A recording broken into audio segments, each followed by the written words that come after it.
तो सत्संग जितनी कोई श्रद्धा से, यकीन से सुनता है, उससे कई गुना बढ़ के उसे फल मिलता है।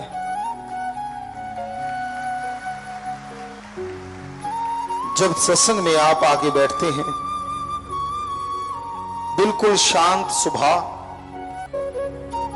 बिल्कुल शांत स्वभाव से, और अपना ध्यान पीर फकीर की बात जो वो भगवान के वचन बताते हैं उन पे केंद्रित होना चाहिए। सत्संग हर बार कुछ ना कुछ नया लेके आता है। आपके सुनने में कमी है वो बात अलग है,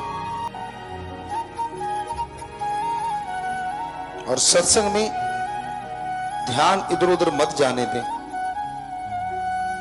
सत्संग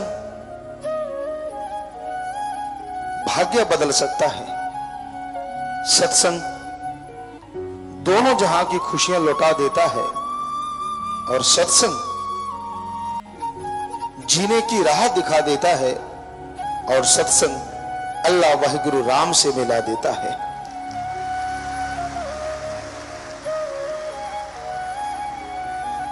सत्संग में प्रभु खुद विराजमान होते हैं, वो सबके अंदर हैं,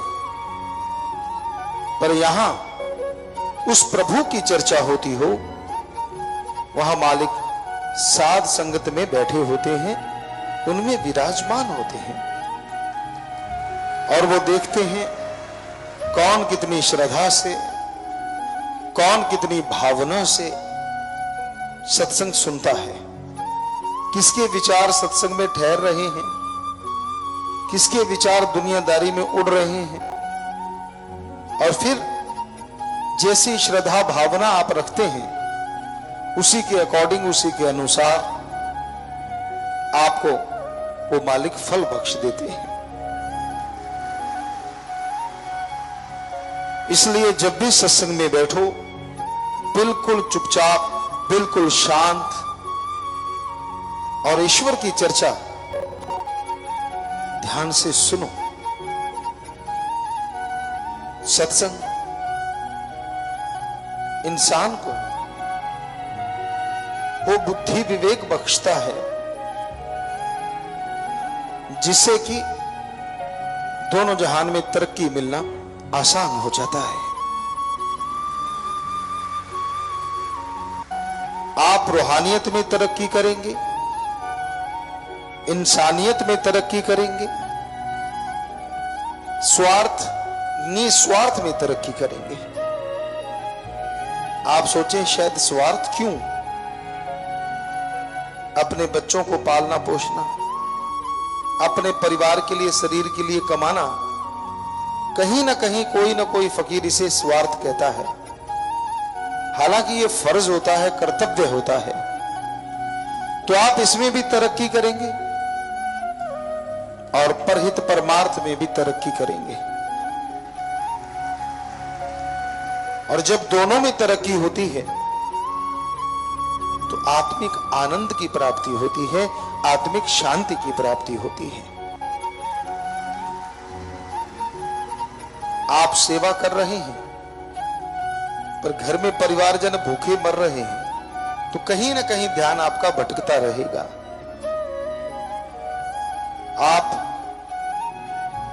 सुमरन नहीं करते, आप सेवा नहीं करते, भक्ति इबादत नहीं करते, तो आप भी बेचैन और आपका ये जहान भी बेचैन। सुमरन के पक्के बन जाओ। 5 मिनट से लेके 3 घंटा, घंटा, आधा घंटा, जितना मर्जी, कम से कम 5-10 मिनट सुमरन करना इस कलयुग में अति जरूरी है। उसी से गुरु से मोहब्बत बढ़ती है। गुरु से यानी इनडायरेक्टली भगवान अल्लाह राम से, क्योंकि गुरु मालिक से जुड़े होते हैं, उनका हाथ उससे जुड़ा होता है। और जो फकीर पे दृढ़ यकीन रखते हैं, गुरु के द्वारा ही जीवात्मा भगवान तक जाती है। इसलिए दृढ़ यकीन आपका बना रहे, उसके लिए सुबह शाम सुमरन तो जरूर करो, बैठ के लेट के काम धंधा करते चलते किसी भी तरीके से किया गया सुमरन खाली नहीं जाता। वो जरूर दया में रहमत बख्शता है, जरूर खुशियां लेके आता है। और फिर आप सेवा करें, सेवा का मेवा तो मिलता ही मिलता है। परहित परमार्थ, तन मन धन दीन दुखियों की मदद में लगाने से शरीर की तंदुरुस्ती आती है, परिवार में प्यार मोहब्बत बढ़ता है और प्रभु की भक्ति इबादत में मन ठहरने लग जाता है। सेवा करते हुए अहंकार कभी ना आने दो, दीनता नम्रता रखो। दीनता नम्रता ही इंसान को बुलंदियों पे लेके जाती है। कोई आपको कुछ कहता है, आगे से आप अंदर से नारा लगाएं, सुमरन करें। जो आपको गलत बोले, जो आपको बुरा बोले, उसी को उसका फल भोगना पड़ता है। इसलिए प्यार मोहब्बत के मार्ग में अहंकार का कोई स्थान नहीं है। दीनता नम्रता दोबारा बुलंदियां छुई जा सकती हैं। और दीनता नम्रता अपने आप नहीं आती। मां बाप के अच्छे संस्कार, प्रभु से प्यार, सुमरन का जाप और परहित परमार्थ सेवा, ये ऐसी खुराक है जिससे दीनता नम्रता ही नहीं आती, बल्कि इंसान प्रभु की दया में रहमत के काबिल बनता है, उसके दर्श दीदार के लायक बन जाता है। तो आप दृढ़ यकीन रखें और अल्लाह वाहिगुरु गौड़ खुदा रब की भक्ति इबादत में अपना समय लगाएं। मुर्शिद कामिल सदगुरु मौला को कुछ देना चाहें तो सबसे बढ़ के देने वाली जो चीज है वो अपने आप को सौंप देना है कि मेरा मन तुझे दिया, हे मेरे मालिक, मैं मन के कहीं चलूंगा ही नहीं। आत्मा तेरी है सो मेरा मुझ में कुछ नहीं, जो कुछ है सो तेरा, तेरा तुझको सौंपते क्या लागे है मेरा। ये सिर्फ कहो नहीं, करके दिखाओ। कहने को तो कोई भी इसको बोल सकता है, पर इसका गूढ़ रहस्य बहुत बड़ा है।